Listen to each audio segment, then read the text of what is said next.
Dealing with an insurance claim is a headache. And after an accident, the idea of hiring a personal injury attorney might just feel like one more thing to add to the pile. But here in Madison, the attorneys at Habish, & Rotier are ready to step in and take that weight off your shoulders. You don't pay any attorney fees unless and until you receive compensation for your case. They've been part of this community for decades, handling the hard stuff so you can focus on healing. National reputation, hometown service. Visit Habish.com or call 1-800-2HABISH. Hey, candle lovers! Got empty jars from your favorite Wisco Home Goods soy candles? Don't toss them, bring them back. Swing by Wisco Home Goods store at 4664 Cottage Grove Road and get $1 off your in-store purchase for every jar you return. They'll clean them up and reuse them in their next batch. Good for the planet and your wallet. Shop local, breathe easy, feel good with Wisco Home Goods.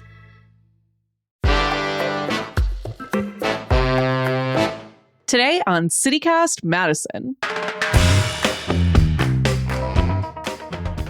In a world of next-day shipping, fast fashion trends, and viral haul videos, have you ever stopped to wonder who grew your clothes? Leslie Schrader has. As the founder of the Midwest Linen Revival, she's helping people become conscious consumers when it comes to apparel, specifically the fibers we find in our wardrobes. Leslie sat down with host Bianca Martin to discuss the flax fiber movement in Madison and how to bring sustainability to the fashion industry. It's Tuesday, June 17th. I'm executive producer Haley Sperling, and here's what Madison's talking about.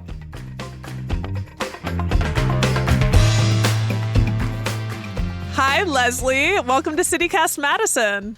Hi, Bianca. Thank you. I'm so delighted to be here. So tell us, what is the flax fiber movement?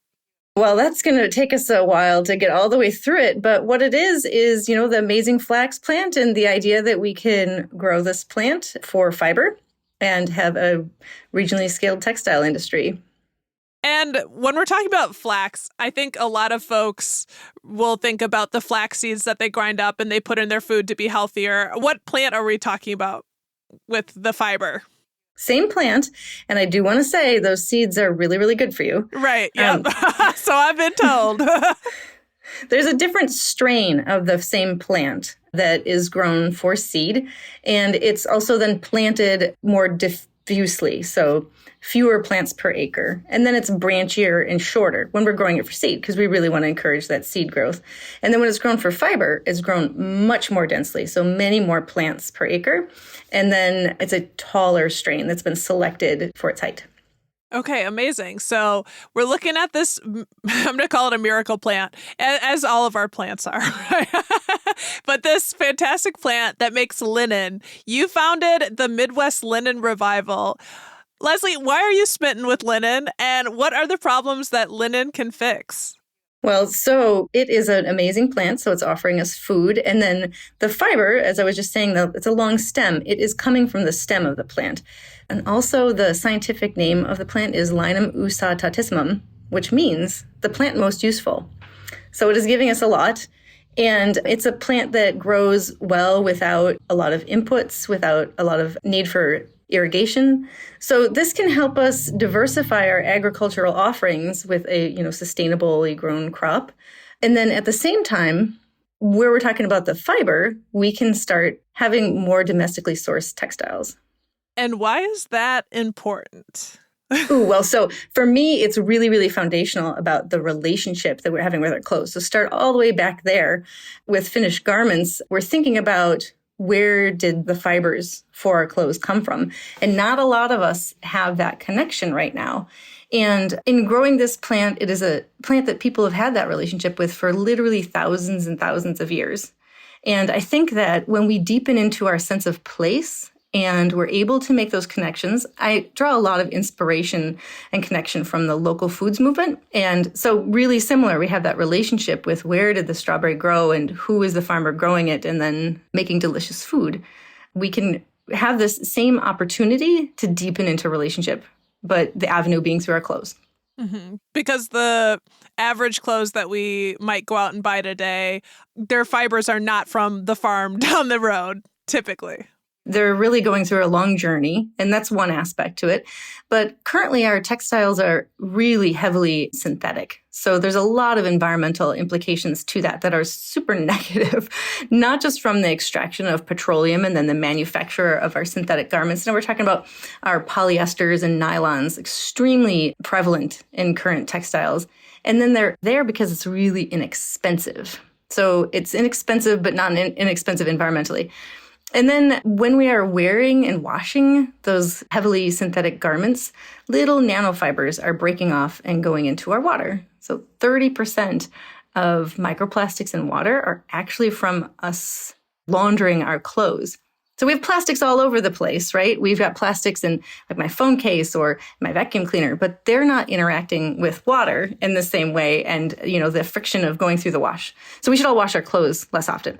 But also yeah, we 30%, that's a staggering number.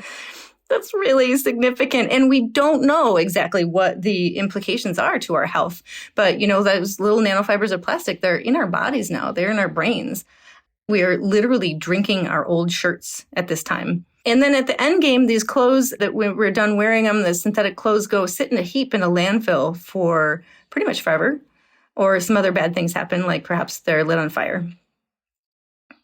So I just gave you a really bad story. And then I want to talk about flax, which can be the solution. Right. Well, that's why we're here, is for the solution. But I do think it is important to kind of get into the problem a bit. And it's about where we're getting our clothes. You said talking about our relationship with our clothes and how we get them. A lot of clothing these days is just purchased online from manufacturers across the world to be delivered tomorrow. So that's the fast fashion industry, right? And that pace comes at a cost. And in addition to the cost that higher price tags are for consumers, right? So I really am glad that we talked about that and anchored like there are serious costs to not using more sustainable, healthier sort of methods for creating our clothing. And I do want to ask you about connecting this to the local food movement, because I feel like that's a really easy, accessible way in. Madison loves our farmers markets and being connected to our food and knowing who grew our strawberries and having that connection. And so kind of anchoring flax fiber as an answer to some of this fast fashion is a really exciting thing because it's local. And in that same way, is this also kind of a call to bring back some of that textile manufacturing to be local as well?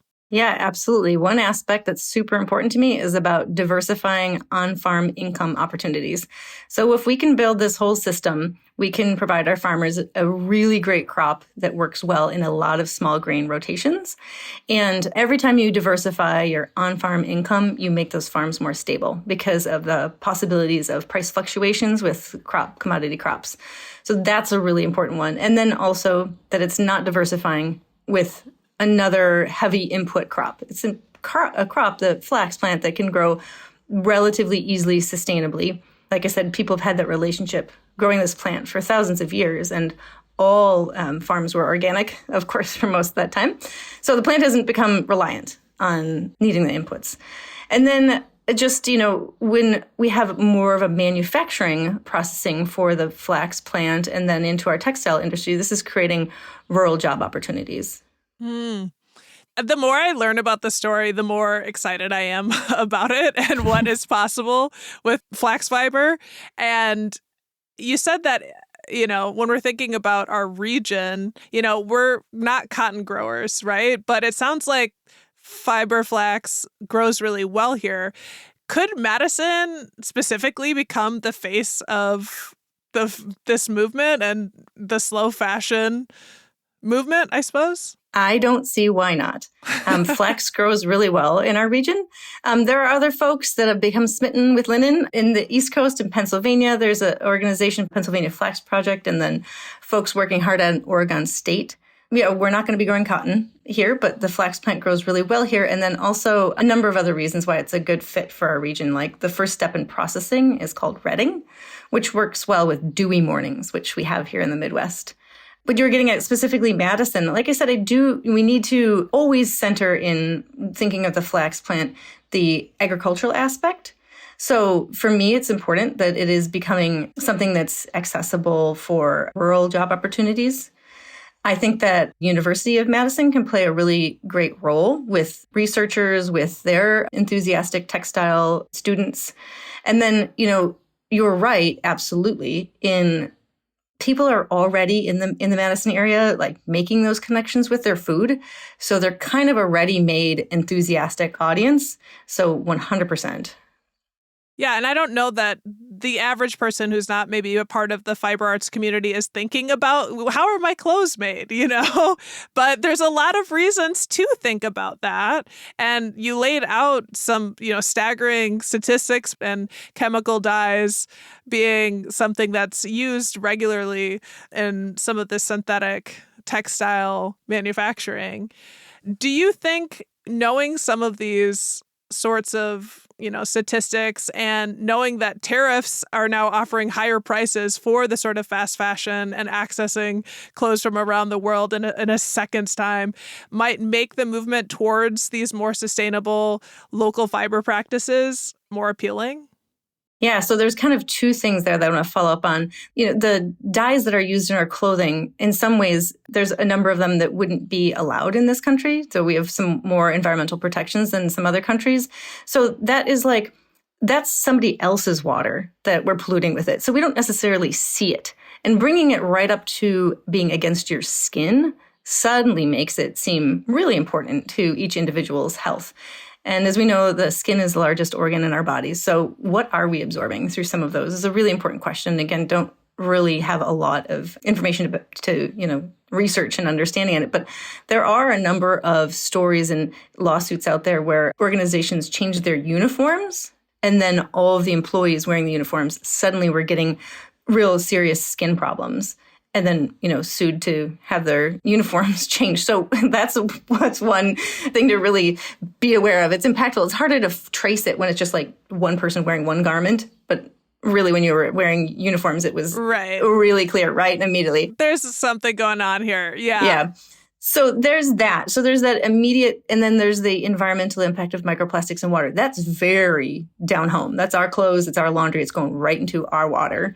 And then the other part of your question, tariffs, that's where we're at right now. Honestly, I love that the textile industry, the fashion industry is talking about tariffs. It's suddenly right up front in people's thinking. And then that is surfacing for us the real long journey that the textiles do go on. Because in the United States, for example, we do have actually a lot of wool. We do actually grow a lot of cotton, but then it's not processed or finished here. So that people are starting to think about. It starts here and it goes abroad and comes back. Exactly. Yeah. So that's a lot of investment as far as transportation impacts. So that the fact that people are talking about that, how absolutely wonderful. The tariffs themselves, though, it's you can't just say we're going to charge more for some imported goods and then suddenly we have manufacturing facilities. We don't. We need the investment here. And so I feel like that's what really would help is actual investment, especially from, government loans and grants to support and grow our textile industry.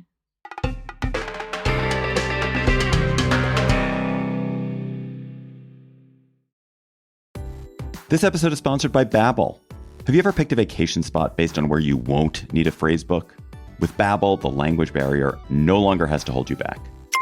You can start speaking a new language with confidence thanks to Babbel's conversation-based techniques, which quickly teach you useful words and phrases about the things you actually talk about in the real world.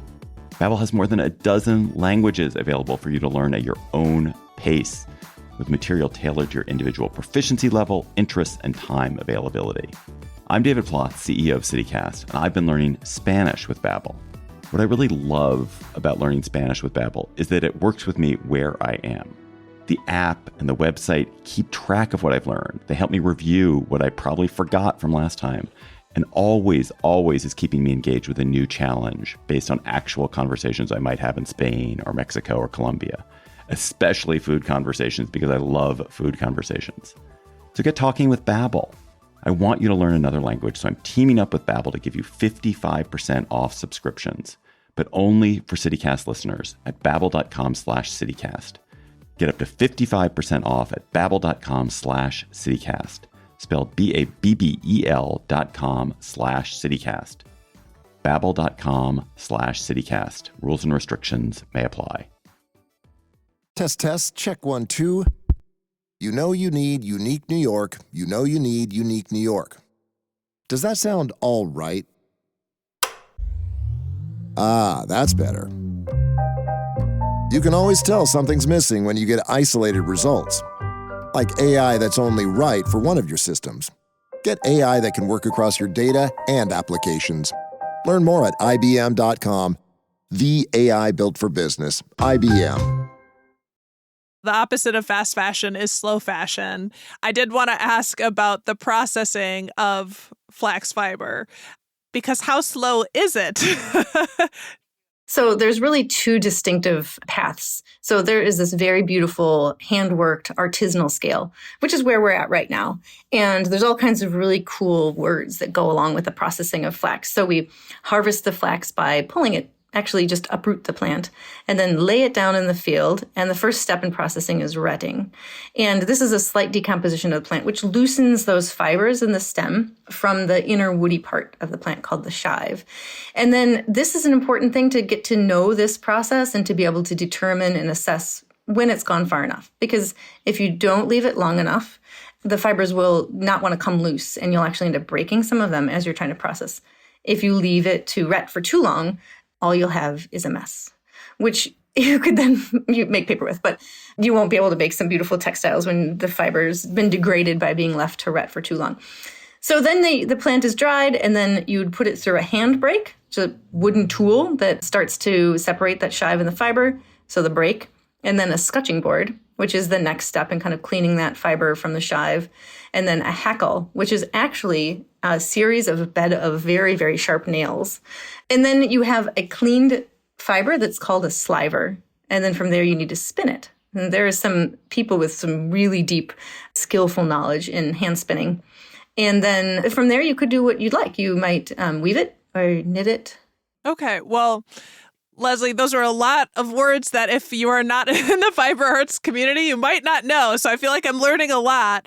And I know that you are obviously, deep in the fiber crafts community. You make your own clothes, you sew, knitting, even weaving on a floor loom. Like, you are deep into the crafts. And I understand Madison has a fairly robust community here. Like, are you seeing people taking to using flax fiber?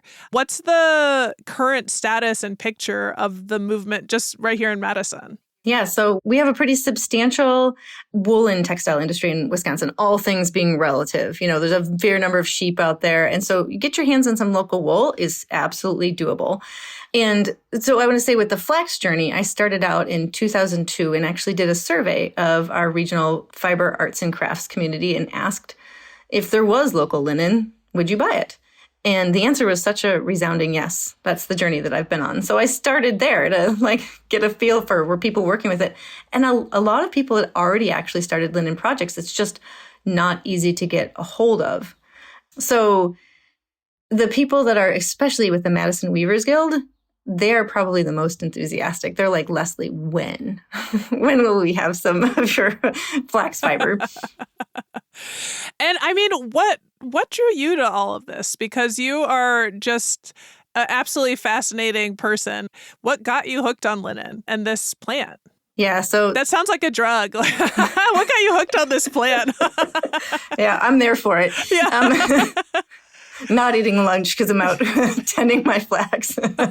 I feel like everything in my whole life led me to this, honestly. As I grew into adulthood, I became more and more interested in cooking good food. And then it just kind of deepened from there, from cooking food into wanting to grow my own garden. And then from there, wanting to forage. And so that was just like this deeper, deeper journey. And then on the other hand, I was going through something similar with fiber. Like, I taught myself how to sew. And then I was like, oh, it's fun to go to the fabric store and touch the fabrics. But what if I could make the fabric? So then, knitting is actually a form of just making fabric. And then, learning how to weave. And then what's natural, the next step is, of course, can I make these fibers? But it was really that I was out at a group forage that had been sharing other traditional skills, and I was introduced to wild forage cordage. So there's other plants out there from which the stem makes fiber. We're probably pretty familiar with hemp fiber. That's a bast fiber. So is milkweed. So is dogbane. So is nettles. So people, again, have been engaging these for tens of thousands of years. And when I was just shown that, I thought, wow, this is so fundamental and so important in our ability to, make all of our textiles, yes, but also in a lot of different utility that we've found in that fiber over our human history. Right. You can use it for clothing, but you can use it for bedding, luggage, upholstery, like linen.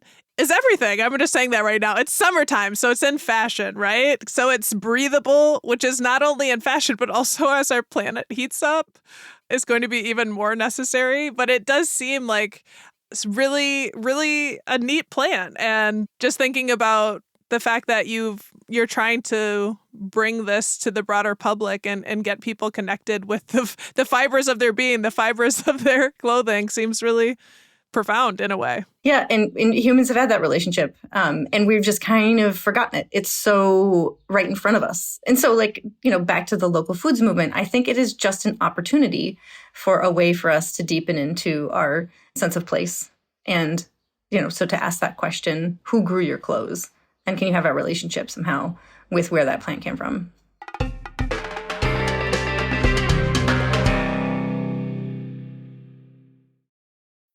Imagine this.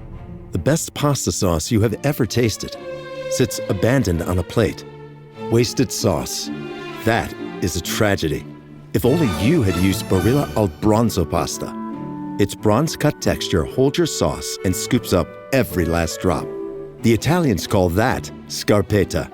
Capture sauce the Italian way. Barilla al Bronzo. Click or tap the banner to find out more. This episode is brought to you by Nespresso and Samra Origins by the Weekend Coffee Collection. Introducing Samra Origins. My collaboration with Nespresso is a connection to my roots, to my mother, Samra. Coffee that hits the right notes. It transports you. Crafted with unique notes and bold, soaring flavors. Experience a taste that moves you. Nespresso and Samra Origins. Discover more at Nespresso.com. A lot of people are buying this fast fashion, and I'm guilty of it too. I've tried to slow it down, but I do think if there were more options locally where I felt like, oh, I'm really interested in this outfit or this outfitter or store that's selling linen products, and I know it's from the farm in the region, it might be something I would dig. I'm curious, what do you think it might take for a flax fiber revival to really take hold on a larger scale here and what that would look like? Yeah. So like we were talking about, back with the idea of tariffs, like it's great that it's bringing awareness, but you can't just snap your fingers and say we have a textile industry now. So it really requires investment. If I could have my dreams come true, one would be that I would like to connect with somebody who's a tinkerer. There's an opportunity for some really small scale, tabletop processing equipment. So I would love to connect with somebody who's a tinkerer who has that same passion. Any tinkerers out there? Get in touch. And then, from there, it is going to be financial investment and purchasing some of that larger equipment. I got to say, there's a real concern that I have, though, in two things. Making sure that we grow at the right scale. I want to make sure that we don't replicate fast fashion, because we could, just have huge processing facilities. We could just repeat all of the same problems. We could mistreat the flax plant to the extent that we've, mistreated some other plants in excess. And so I think we need to foundationally build making sure that we grow at the right speed and scale. You're a Da Vinci over here. You're an inventor. You're making all of these things happen. I understand you helped get the flax fiber onto the UW-Madison's emerging crop list, which is big. You've also been dubbed by the Wisconsin Farmers Union as the flax ma'am of the region. You're working hard for this. I am, but it's because every time I talk to somebody else, they just they're nodding their head. So it's an idea that's, I think, right time, right place. People are seeing we're at the crossroads of a lot of different problems, and we have a lot of opportunity with the solution here with the flax plant. Well, what do you most wish people understood about the revival and this movement at this juncture? So I invite everybody to grow a little bit of flax, to start a relationship with that plant. They make beautiful little blue flowers, and then just to, experience the ret, the first stage of the processing and the slight decomposition of the plant. So I'd say that's a great place to start if you feel like being a little handy gardener, or you're into textiles anyways. Definitely. Otherwise, everybody start reading the labels on your clothes. Look at that tag. When I was a kid, there wasn't as much labeling in food, and it was not the thing that you did to pick up the box and flip it over. And now people just do that because we are looking for the contents. We're wanting to know really what's in that food. So look at the tag on your clothes. It's giving you that same information, and just start being aware of what you're wearing. Yeah. Well, you all are throwing a series of events over the summer solstice coming up this month called Field de Froc. Your event details say, quote, "Come all makers, artists, textile enthusiasts, agriculturalists, small farmers, local foodies, and slow fashionistas." Sounds like a party. What will those events entail? Yeah, well, you got it right there. I mean, the flax plant is offering something for everybody. It crosses so many different layers. So we have hand processing demonstration, can visit some flax plants, some spinning demos, and then we also have a tour of the historic textile linen collection at the UW. We got to check out our website for every piece of it. But we also have a fashion show at the high noon, and also a showing. That's going to be fun. And a showing of the Nettle Dress film, which is going to be absolutely beautiful. That'll be at Art and Lit Lab. Incredible. If you'd like to learn more, check out our website, Midwest Linen Revival, where we're posting news and any upcoming interesting events. Yeah. And if folks can't make it to the event, how can folks get more involved in the broader movement here in Madison? You can sign up on that website too and start getting emails in which I'm sharing events that are going on and places that I'm maybe offering a workshop or a lecture, and then also just sharing news articles. Within the larger context of regional textiles, there's an organization called Fibershed, which if anybody's interested in reshoring American textiles, Fibershed has got a really lot of great information. And again, doing it in a way that is healthy for us and our environment. That's their emphasis in, regenerative soil. And then the North American Linen Association. If you're interested in, really digging into what's going on, that is a great organization. All right, Leslie, it has been so lovely learning all about the movement, and you've given such a good reason for everyone to know about flax fiber and the linen revival movement. Leslie, thank you for joining us on CityCast Madison and shining your light and sharing your knowledge about this very worthy moment. Oh, Bianca, thank you so much for your enthusiasm about it. And thank you for using the great CityCast opportunity to share that with others. That's Leslie Schrader, founder of the Midwest Linen Revival. For more information on their Field to Froc events this week, head to our show notes for a link. And speaking of links in our show notes, we are in the running for Madison Magazine's annual Best of Madison competition, y'all, and we are going for the gold. Will you help us win? Vote for CityCast Madison in the Best Local Podcast and News Website categories right now, because time is running out. There's a link in our show notes, and we would so appreciate your support.